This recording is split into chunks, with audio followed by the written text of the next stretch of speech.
Hello student, आपकी है exercise 1.1। इसमें हमने क्वेश्चन नंबर 9 तक कर लिए थे। अब हम करेंगे क्वेश्चन नंबर 10। तो देखिए, जो हमारा क्वेश्चन नंबर 10 है उसमें क्या दिया गया है। In triangle P Q R right angle at Q, यानी कि कोई राइट एंगल ट्रायंगल है जिसमें एंगल क्यू है वो क्या है, राइट एंगल है, यानी कि समकोण, यानी कि 90 degree. P R plus Q R आपको दे रखा है 25 सेंटीमीटर एंड जो पी क्यू है वो आपको दे रखा है 5 सेंटीमीटर। तो determine the values of sine P, cos P and tangent P. तो मान लीजिए ये हमारी ट्रायंगल हो गई कोई, जिसमें क्यू पे हमने बना दिया 90 डिग्री। ये हो गया एंगल पी और ये हो गया आपका एंगल क्यू। जो ये है आपका कितना दिया है, पी क्यू 5 सेंटीमीटर, और आपको दिया है कि जो दोनों क्यू पी और पी क्यू ये आर है, कौन सा, क्यू आर और पी आर जो है वो आपका कितना है, दोनों के दोनों 25 बनाते हैं अकॉर्डिंग टू क्वेश्चन। तो सबसे पहले गिवन यानी कि दिया है, क्या दिया है भाई, P Q is equal to में 5 सेंटीमीटर, क्यू आर प्लस में पी आर है वो कितना है 25 सेंटीमीटर। लेट यानी कि माना Q R is equal to में x सेंटीमीटर, यानी कि क्यू आर को मान लिया हमने कितना, x सेंटीमीटर। तो x प्लस में पी आर किसके बराबर हो गया, 25 के बराबर, यानी कि इसमें वैल्यू पुट की हमने x प्लस में पी आर किसके बराबर, 25 सेंटीमीटर के। तो x की वैल्यू है या फिर पी आर की जो वैल्यू है, किसकी, पी आर की जो वैल्यू है वो क्या होगी 25। यहाँ पे x किसका है, प्लस का, तो दूसरी तरफ गया तो माइनस का। तो आपका जो क्यू आर था वो x और ये कितना हो गया 25 माइनस में x। अब करेंगे हम अकॉर्डिंग टू पाइथागोरस थ्योरम।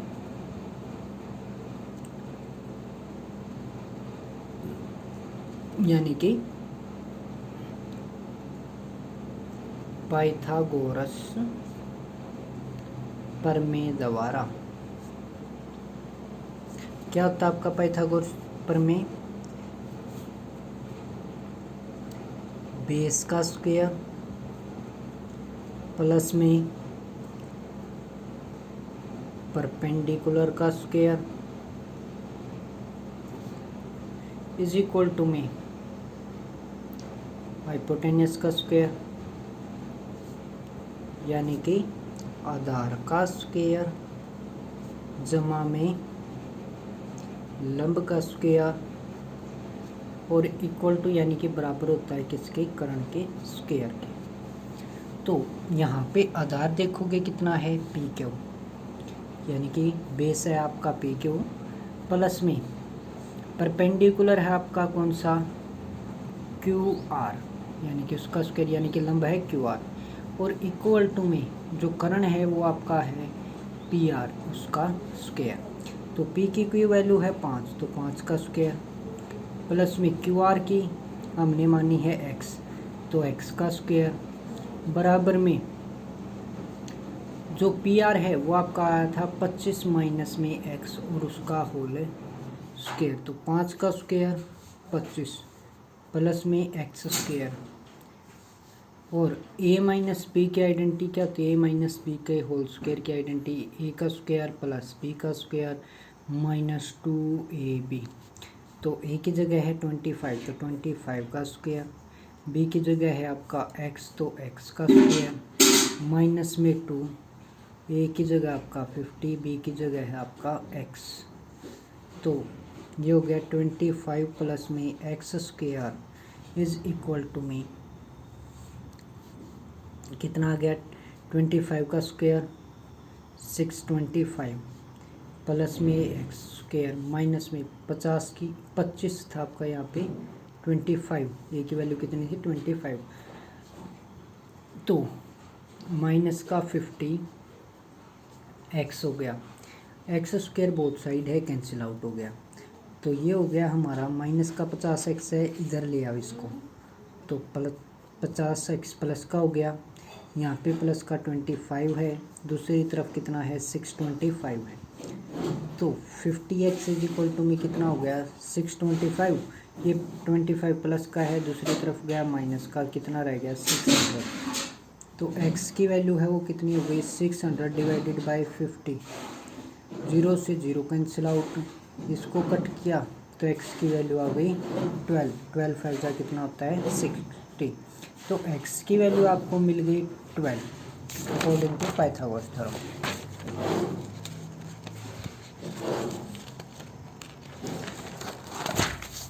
तो x आपने किसको माना है QR को, QR क्या था आपका x था, वो हो गया कितना 12 सेंटीमीटर।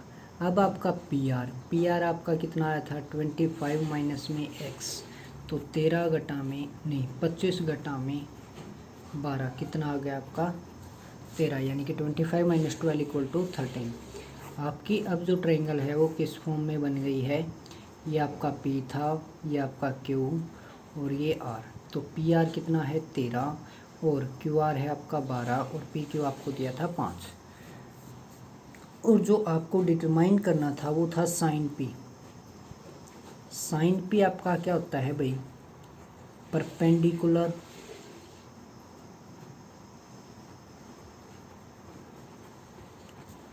बटे में आपका, यानी कि डिवाइड में आपका हाइपोटेनियस। तो परपेंडिकुलर होता है आपका लंब, तो बटे में आपका कर्ण। तो यहाँ पे जो लंब है वो है आपका QR, क्या है QR, बटे में यानी कि डिवाइड में जो कर्ण है वो क्या है PR, यानी कि हाइपोटेन्यूज PR है, परपेंडिकुलर QR है। तो QR की वैल्यू है 12 और PR की वैल्यू है 13, तो साइन P आ गया आपका 12/13। अब है आपका कोस P। कोस P आपका क्या होता है भाई, बेस अपॉन में हाइपोटेन्यूज, बेस का मतलब आधार और हाइपोटेन्यूज का मतलब कर्ण। तो आपका बेस है PQ और हाइपोटेन्यूज है कितना PR, यानी कि आधार PQ है और जो आपका कर्ण है वो PR है। तो PQ की वैल्यू 5 है और PR की कितनी है 13 है। फिर आता है आपका टेंजेंट P, ठीक है। टेंजेंट होता है आपका क्या, परपेंडिकुलर डिवाइड में आपका बेस, यानी कि ये होता है आधार, ये हो गया आपका लंब। तो परपेंडिकुलर है आपका QR और बेस है PQ, यानी कि लंब है QR और आधार है PQ। तो इसकी वैल्यू है 12 और इसकी है 5, तो ये आ गया 12/5। तो ये आपसे पूछा गया था क्वेश्चन नंबर 10 में। अब है आपका क्वेश्चन नंबर 11। क्वेश्चन नंबर 11 में दिया गया आपको state whether the following are true और फॉल्स, जस्टिफाई योर आंसर, यानी कि आपको ये बताना है कि ट्रू और फॉल्स हैं या नहीं। तो the value of tangent A is always less than 1। इसने बोला है कि जो टेंजेंट होता है आपका, ठीक है, उसका कोई भी एंगल हो, जैसे कि 0, 30 हो या फिर 60 हो या फिर 90 हो, जो भी एंगल हो, ठीक है, यानी कि एंगल्स होते हैं आपके कुछ। तो टेंजेंट अगर क्या है एंगल कुछ भी दे रखा है तो उसकी वैल्यू क्या बोलता है कि ये लेस देन 1 होगी, ठीक है। तो ये बात इसकी गलत है, ठीक है। गलत कैसे है वो अभी हम थोड़ी देर में ही प्रूव कर देंगे कि गलत कैसे है। फिर है आपका सेकंड पार्ट में आपको बोला है कि सीकेंट ए अगर 12/5 है तो for some value of angle A, क्या बोला इसने कि क्या सीकेंट ए की वैल्यू 12/5 हो सकती है किसी भी एंगल के लिए, एंगल ए के लिए। तो हो सकती है भाई, क्या हो, जैसे कि मान लो कि आपको कर्ण दे दिया 12 और बेस दे दिया आपको 5, यानी कि आधार 5 दे दे और कर्ण 12 दे दे, तो क्या है, सीधी सी बात है भाई, ये हो जाएगा आपका। और मान लो कि आपको जो लंब है वो क्या दे दिया जाए, √119 दे दिया जाए, तो सीकेंट ए की वैल्यू कितनी आएगी, कर्ण बटे में आधार, तो कर्ण है 12 और आधार है आपका कितना, 5। तो ये क्या है, ये बात आपकी पॉसिबल है। ठीक है, तो इसका तो आंसर आ गया सेकंड वाले का ट्रू, फर्स्ट वाले का आ गया फॉल्स। ठीक है, तो क्या है, फॉल्स क्यों होती है, क्योंकि tangent, the value of tangent A is not always less than 1, यानी कि 1 से छोटी हमेशा नहीं होती। ठीक है, और सीकेंट ए का मान 12/5 हो सकता है। फिर है आपको इसमें बोला गया है cos A is the abbreviation used for cosecant of angle A, यानी कि इसने बोल दिया कि जो कोस ए है ना वो किसका एक रूप है, कोसिकेंट ए का रूप है। तो ये बात तो क्या है आपकी गलत है, क्योंकि कोस ए एक अलग से है और कोसिकेंट आपका एक अलग एंगल है। आपको क्या बताया था मैंने, जैसे कि 6 भाई बहन होते हैं, कौन से, साइन, कोस, टेंजेंट, सीकेंट, कोसिकेंट और सीकेंट और कोट। ठीक है, इसका नाम होता है साइन, इसका नाम होता है पूरा कोसाइन, यानी कि क्या होता है, पूरा नाम इसका कोसाइन होता है, यानी कि इसको बोलते हैं कोस, कोसाइन को बोलते हैं कोस। ठीक है, और कोसिकेंट किसका होता है, सीकेंट का आगे का हिस्सा, यानी कि सीकेंट अलग है, ये कोसिकेंट है, यानी कि इसमें सीकेंट पीछे है। ये है टेंजेंट, क्या होता है ये, टेंजेंट, और ये होता है कोटेंजेंट।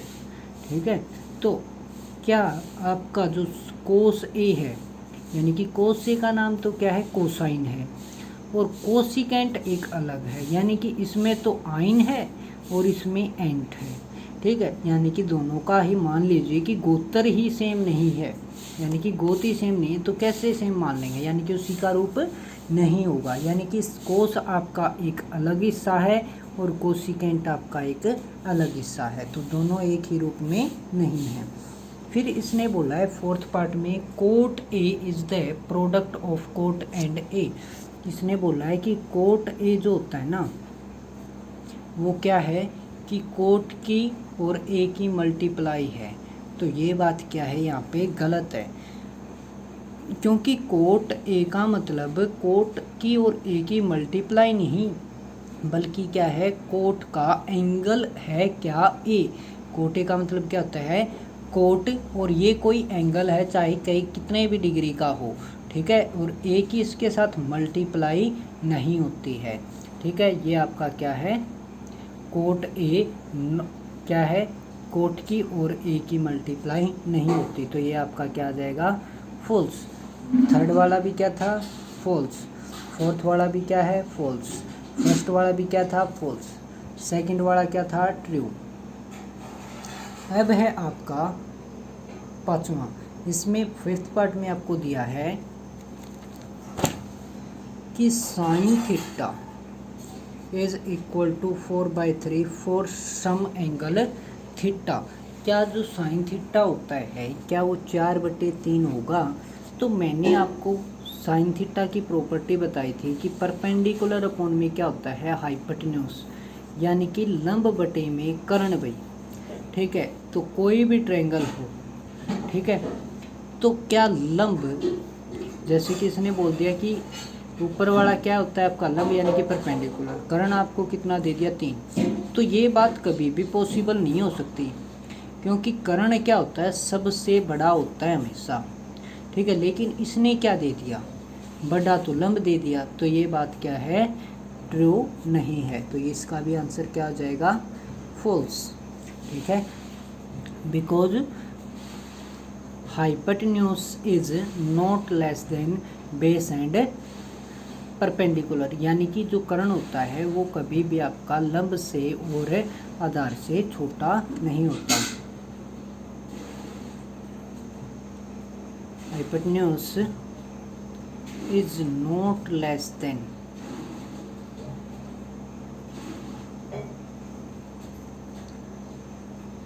फ्रॉम परपेंडिकुलर एंड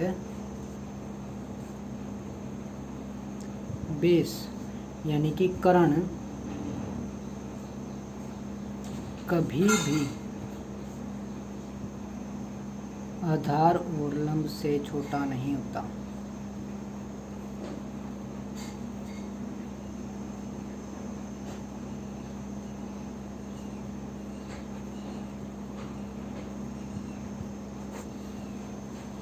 ठीक है, तो ये थी आपकी एक्सरसाइज 8.1। अब हम कुछ बेसिक सी बात करेंगे किसके बारे में, एक्सरसाइज 8.2 के लिए, जिसमें हमें ऊपर क्या ज़रूरत पड़ेगी, जैसे कि भाई साइन है, आपको बोल दे 0 डिग्री पे इसकी वैल्यू कितनी होगी। जैसे कि अभी यहाँ पे थोड़ी देर पहले पूछे थे कि टेंजेंट ए की जो वैल्यू है क्या वो लेस देन होती है, हमेशा लेस देन होती है 1 से, यानी कि किसी भी एंगल पे। तो ये बातें हम अब देखेंगे। तो कितने भाई बहन थे भैया, एक तो था साइन, ठीक है, दूसरा था कोस, तीसरा था टेंजेंट, ठीक है, चौथा था आपका कोसिकेंट, पांचवा था सीकेंट, छठा था आपका कोट।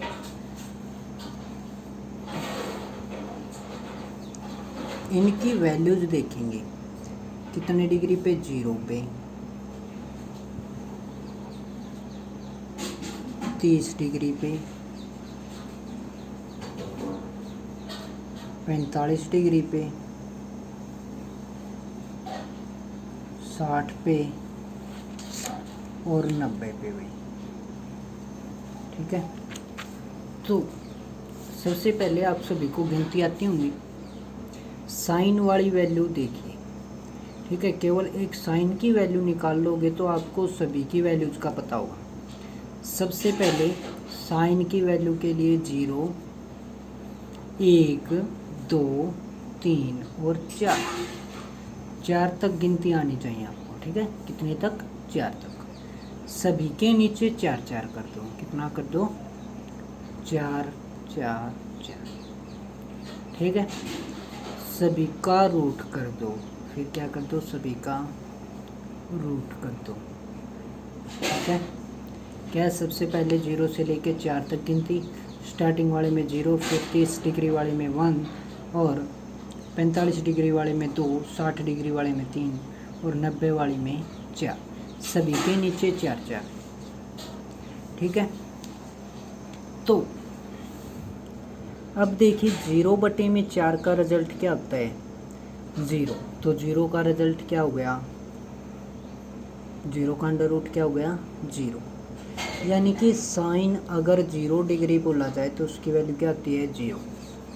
अब 1/4 का अंडर रूट करोगे तो 1 का 1 और 4 का आ गया 2। साइन 30 डिग्री की वैल्यू कितनी होती है, 1/2। इसको कट करो भाई, पहले तो 1 आ गया, बटे में फिर 2 आ गया, यानी कि सबसे पहले कट होता हो तो कट करना है। तो कितना आ गया, 1 का रूट 1 और 2 का रूट 16 होता नहीं है तो रूट 2। इसका आ गया आपका कितना भाई, 3 का रूट 16 होता नहीं है तो रूट 3। 4 का कितना आ गया, 2, 4 से 4 कट गया, 1 आ गया, 1 का अंडर रूट क्या आएगा, 1 आएगा। तो साइन 0 की वैल्यू 0, 30 की वैल्यू 1/2 और 45 की वैल्यू 1/√2 और साइन 60 की वैल्यू √3/2 और कोस 90 की वैल्यू 1।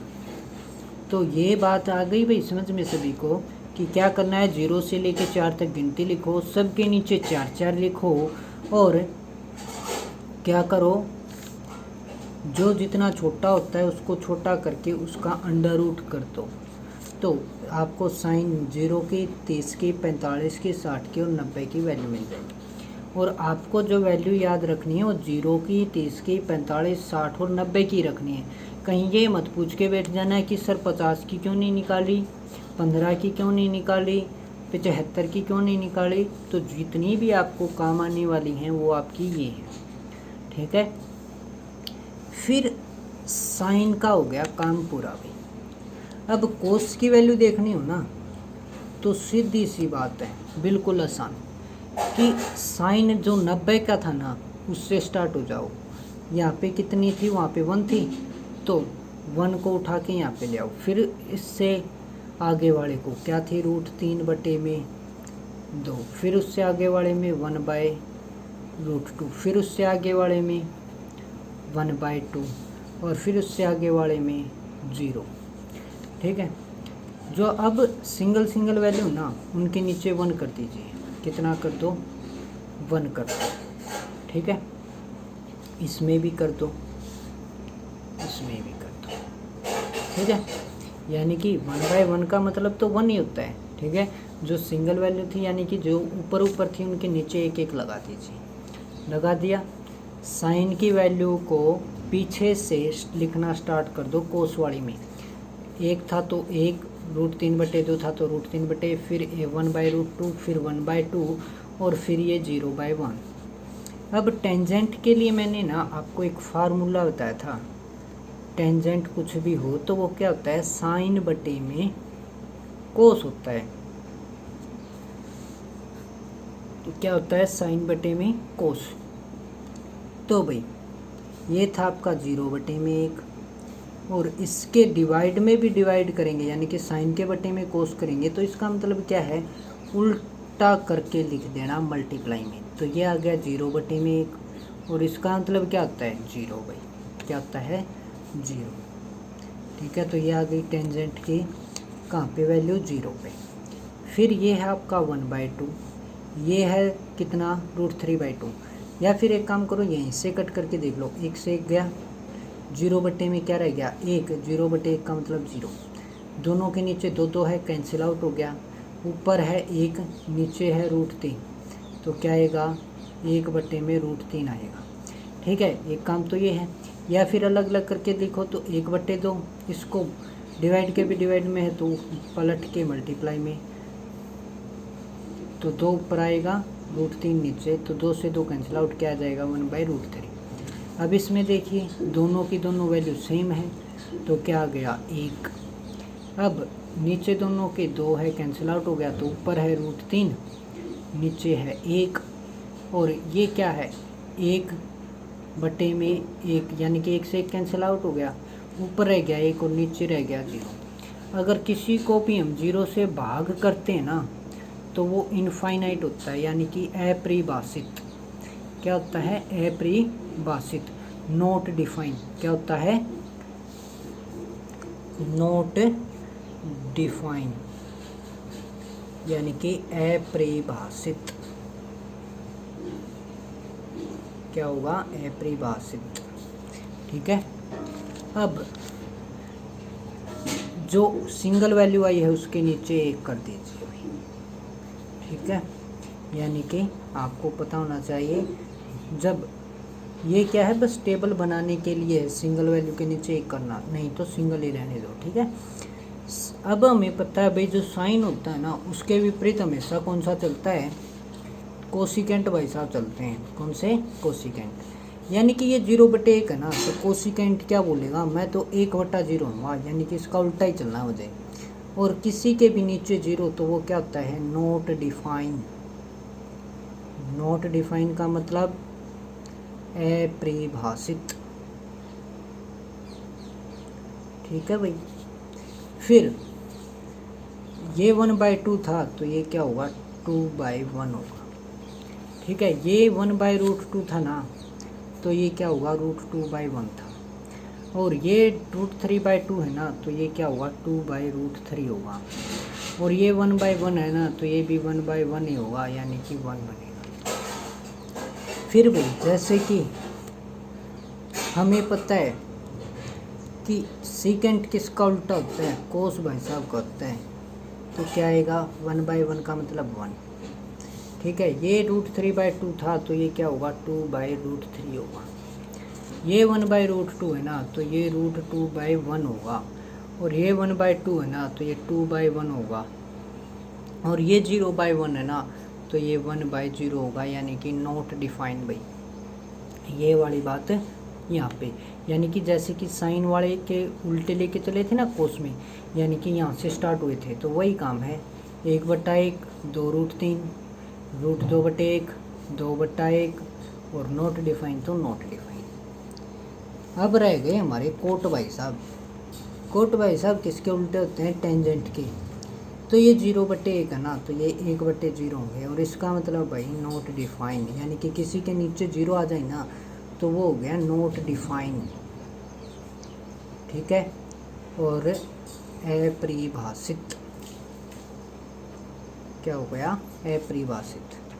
ठीक, अब ये अगर 1/√3 है तो ये वाला होगा √3/1।